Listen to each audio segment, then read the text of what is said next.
What's up YouTube, welcome back to another banger YouTube video, man. Ladies and gentlemen, today we're going to be reacting to Real Madrid against Celta Vigo. Ladies and gentlemen, we're going to be breaking down formation, stats, plays, goals, and everything that happened in this game. Ladies and gentlemen, we are getting close to the end of La Liga. Is Real Madrid going to be able to win this? Is Barcelona going to choke the league? Is Barcelona going to win the league? We don't know. Alright, ladies and gentlemen, we got Real Madrid 3-2 against Celta Vigo. We got Güler at minute 33, Mbappé at minute 39 and 48. And Celta Vigo almost makes a comeback with Rodriguez at 69 and Sweatberg at 76. Real Madrid with a 4-2-3-1 started. We got Courtois with a 7.2. We got Garcia with a 7. Asensio with a 7.7.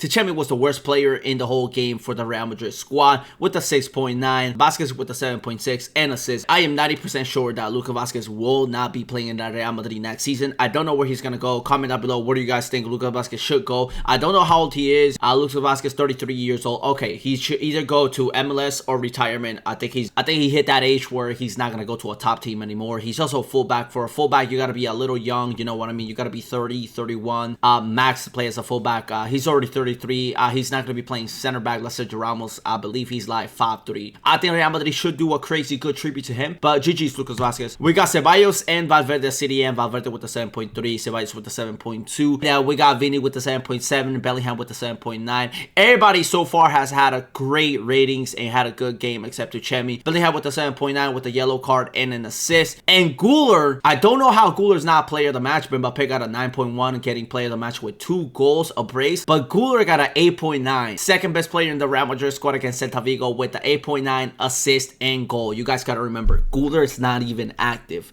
Güler is not even getting minutes. What I am gonna say is that Güler is a top player. I've seen Güler play in Turkey. I've seen Güler play in the Turkish league. I've seen Güler play in Fernandez. He's been a baller. He's never lost a touch. A couple days ago, Ancelotti said in the press that every young player that comes to play for Real Madrid has to spend time in the bench. And I agree with that. Anthony has to spend time in the bench. Güler has to spend time in the bench. Maybe that's his philosophy. Maybe you agree or disagree with that. I agree. You can't be a youngster and come to Real Madrid, a top team, and just get promised to be starting every other game. Real Madrid's not Barcelona. They're not broke. Next season, I'm excited. Xabi Alonso's coming to Real Madrid. Güler's gonna get more minutes. Real Madrid are looking into signing a couple more youngsters. I like that guy, Mastratuono from River Plate. I like that guy, 17 years old with Güler. Could be the future for Real Madrid. Jacobo Ramon, no idea who this guy is. 20 years old. Or center back, came at minute 69 and got a yellow card. By the way, GG's Luka Modric. Don't know if he's gonna re-sign for an extra year. Should he re-sign for another year? Should he leave the club? Let me know, guys, in the comments down below. In my opinion, I think it's time for him to leave. He's been carrying Real Madrid for a while now with Toni Kroos in the midfield with Casemiro. I don't think he's got a little more in him. I think he could go to another club that's kind of like needs a little extra boost with experience and everything like that. He can definitely still play for Croatia, but I think for Real Madrid, for the quality players, for the fitness, for the physicality that takes to play in Real Madrid, I don't, especially under Xabi Alonso. I don't think Xabi Alonso is going to be using Luka Modric a lot next season, just because Xabi Alonso likes doing a lot of pressing, going up and down, everything like that. And I don't think Luka Modric can physically do it anymore. Unless he comes at minute 80, then he can do it for 10 minutes and then, you know, probably get a cramp at minute 92. Then we got Ibrahim Diaz, another offensive player that I really like in Real Madrid. But Ibrahim Diaz, right wing, 25 years old. This guy is the future for Real Madrid. And next season, hopefully he gets more minutes with under Xabi Alonso. These two players, Güler and Ibrahim Diaz, I need to see them play a lot more. One player that did not get played and didn't even get called up to the 11. I don't know why. Rodrigo, the star player of Real Madrid, and has been carrying Real Madrid for the last 3 years with Vini and Benzema. He is not here, shockingly. Once Mbappé came into the Real Madrid squad, everybody started hitting on Rodrigo. Get Rodrigo out of the club. Get Vini out of the club. We need Mbappé. I never really understood why they wanted Mbappé. I guess Real Madrid fans love Mbappé so much. They are in love with him, what he did in the finals in the World Cup. He already won the World Cup at 18 with France. I think they're just really in love with Mbappé. Real Madrid fans kind of forgot what Rodrigo and Vini did for Real Madrid. You know what I mean? 2 Champions League already with Real Madrid, especially Rodrigo coming in clutch in a couple of those Champions League moments. It's fucking insane how Real Madrid fans want Rodrigo or Vini out so they can make space for Mbappé. Fortunately, I believe this was going to happen next season. I think Rodrigo's going to be out, and I think it's going to be Vini, Mbappé, and Bellingham, and I don't know where Mbappé is going to be playing. I think Mbappé could be playing as a number 9 next season, depending on how Xabi Alonso puts the formation formation. Hopefully Endrick gets a couple more extra minutes next season too. If Xabi Alonso ends up signing a number 9, which they do need, in my opinion, Endrick is your number 9. I think Endrick should be having more minutes as a number 9. We're gonna go over a couple players here. I think Dani Carvajal should stay for a couple more seasons, even though Dani Carvajal is already 33 years old as a fullback. It's not that good. I think he's got 2-3 more years in him.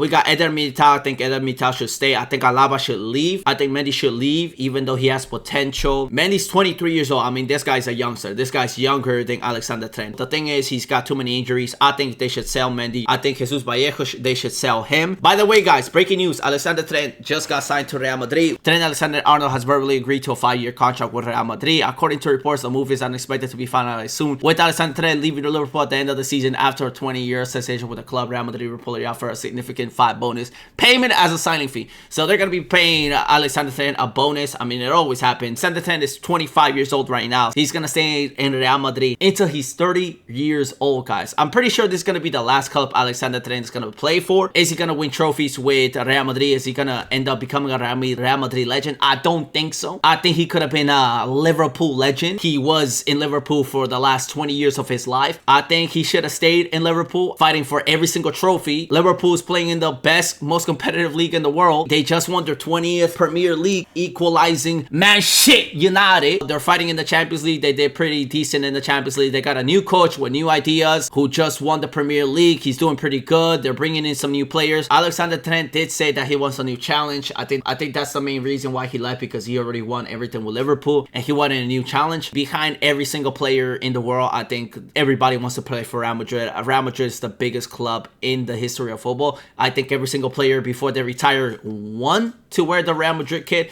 I just think it's the aura that Real Madrid has. But removing the history of Real Madrid and the aura they have, I think Alexander Trent should have stayed in Liverpool and become a legend next to easily Steven Gerrard. You know what I mean? Steven Gerrard was up there as the highest icon for Liverpool. And Alexander Trent could have been a top 5, top 6. He's only 25, 26. If he would have stayed for Liverpool for 6, 7, 8 more years with Liverpool until he was 31, 32, he would have what? Won 2 more Premier Leagues, at least 1 more Champions League, retired with 3 Premier Leagues, 2 Champions League. That record, I think, is better than Steven Gerrard. I don't know the record of Steven Gerrard with Liverpool. That all is kind of in the trash now because he left to Real Madrid at 25, you know? It's kind of insane. Once Xabi Alonso comes in for the team and we see a preseason and we break down a preseason game with Alexander Trent and how Alexander Trent is going to be used, I think Xabi Alonso, once he comes in and fixes up this squad, I think he's going to push Alexander Trent in the middle. I think Alexander Trent is going to be playing as the creative Toni Kroos style in the midfield. I don't think Alexander Trent is going to be playing fullback, kind of an offensive player like Güler. Now, the thing is, Alexander Trent doesn't really defend a lot, so they're going to be losing a lot of aggression in the midfield. But Real Madrid will be adding extra power with the pass, with the long passes, with that vision, with Mbappé's crazy good runs, with Vini's good runs. I think Alexander Trent is going to be putting those balls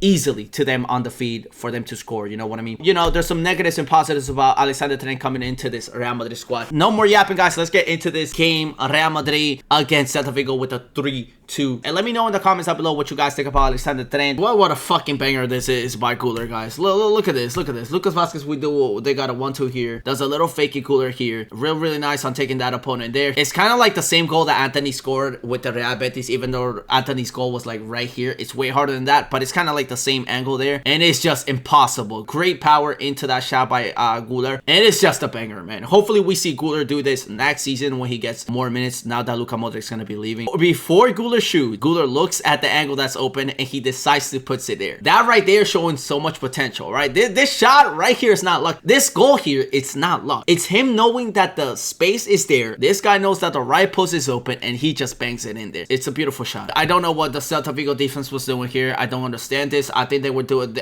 trying to do Hansi Dick's tactic, but it just doesn't work because you gotta be half line here. Okay, you can't be here. Okay? Somebody has to tell this guy how the offside trap works. It only works until the half field, buddy. Okay, after the half field, they're no longer offside. Somebody tell him that, please. I don't think he understands the offside rule. Nice little one touch by Mbappe. Mbappe sees that he's got nobody around him, so he decides to take on this 1v1. And it's just pretty easy. Outside the box banger there. I mean, this guy Mbappe didn't even decide to dribble against this guy number 26. He just decided to put that on the left side post. I've been saying this and I've been saying this for a while. La Liga does not have good defenders. I think La Liga has the weakest defenders. I think MLS players defend better than La Liga players. Number 25 just watching, he never took a bite. If I was 25, I would have already taken a bite. He's outside the box. I got number 4 and number 26 covering my back. These guys should be over here inside the box already by the bench spot. Ceballos does his job, sends it to Guler, and the phenomenal run by Mbappe there. I think Celta Vigo should take a play out of Barcelona Hansi Flick's tactic of the offside, because if they do the offside trap here, Mbappe is literally useless. You know what I mean? The way Mbappe's speed is just insane. You can't catch Mbappe when he's got open space. And then great finish with the lefty, Mbappe. The last 2 goals, Mbappe has finished it with the lefty. I don't know if Mbappe is a lefty already, but this guy is pretty good with the left foot here. I think the goalkeeper should have came out here, try to close the gap on Mbappe. He decided to stay on his post. After Real Madrid was taking the lead of 3-0 against Celta Vigo, they actually almost choked. They almost choked the lead. It starts with the set piece here. This guy does a little weird fucking flick on the bottom. It almost goes inside actually, but Lucas Vazquez saves it from going inside. Okay, he never actually clears it. He just taps it. He actually taps it back. And then unfortunately, he taps it too soft. The player from Celta Vigo ends up scoring. It's kind of like a stupid goal, kind of like stupid mistake by the Real Madrid team here. It's not really like a tactical mistake. It's really just, they're all pretty dumb. Now, this is the pass that kills the whole line of the defense here. We got Tuchemi still looking at the pass. We got this guy looking at the pass. Nobody's really looking at the player making the run. They're just looking at the pass. Fran Garcia is doing a nice line. I wish Tuchemi and this guy, number 17, were following Fran Garcia's line. This is really bad defense by the 2 center backs. As a center back, you should be looking at the player all the time. When you're defending as a center back, you should be following your man, keeping him offside. You know what I mean? And both of them don't do anything. They just literally just stand and look at the pass. So they should activate the offside trap, pushing forward, but they never do that. Or they should go deep down and Courtois should come out a little faster, knowing that he's going to be making the run. But nobody really sees this guy making the run. So that's why he's able to actually get the ball in just like simple 1v1 with the goalkeeper. Great vision by this guy over here. I think that's Diego Aspas. Great fucking vision. That is an impossible pass to do. Okay, this is like Iniesta 2010 prime. So, and also it's really bad by Courtois, because Courtois has the vision of the guy that's running and he has the vision of the guy that's doing the pass. So the fact that Courtois took a little too long to come out of the goal to close the gap, a really bad job by both center backs and Courtois here. Okay, guys, this pass by Aspas, minute 78, and this could have been the 3-3. Guys, this could have been easily the 3-3 by Celta Vigo. Diego Aspas was cooking against Real Madrid. This pass right here is insane. This pass right here is, oh my god, that's Volta FIFA style right there. That's street football right there.